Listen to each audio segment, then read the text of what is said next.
قرآن کیا کہتا ہے؟ نبی کا فرمان ان حالات کے بارے میں کیا کہتا ہے؟ قوم آنکھیں کھولے، آنکھیں کھولو آنکھیں. حضور نے دعا کی،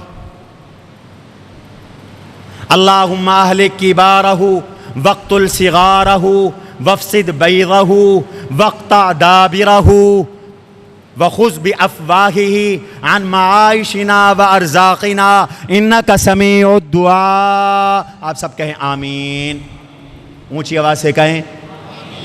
بڑی خوبصورت دعا حضور نے فرمائی، آپ نے زندگی میں پہلی دفعہ یہ سنی ہوگی. اللہم اہلک صغارہ، اللہم اہلک صغارہ واقتل کبارہ، اللہ چھوٹی بڑی ٹڈی کو ختم کر، ہلاک کر. وافسد بیضہ، کہتے ہیں یہ انڈے دیتی ہے ریگستانوں میں اور چھپا دیتی ہے، وہ خشک ہوتے ہیں، پھر اس سے بچے نکلتے ہیں، پھر وہ غول بناتے ہیں. حضور نے اس کے انڈوں کے لیے بھی دعا کی، وافسد بیضہ، اللہ اس کے انڈوں کو بھی ختم کر دے، خراب کر دے ان کے انڈوں کو. وقتا دابرہ، اللہ اس کی جڑ اور نسل مکا دے، ختم کر دے. اور اگلی دعا، وخذ بافواہہ عن معائشنا وارزاقنا، ہماری معیشتوں اور ہمارے رزقوں سے اس کے منہ کو باندھ دے.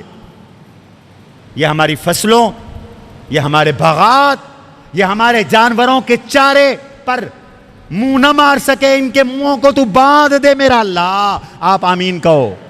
انک سمیع الدعاء، اللہ تو دعاؤں کو قبول کرنے والا. یہ حضور نے دعا کی، اور یہ دعا یاد کرو، پڑھو، توبہ اور استغفار کرو.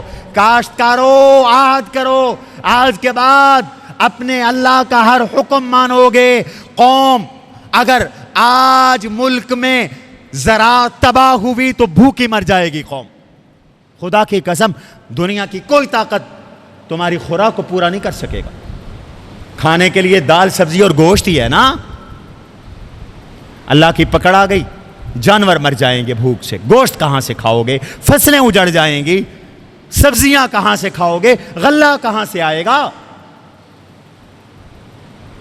اللہ ہم سب کو توبہ کی توفیق نصیب فرمائے.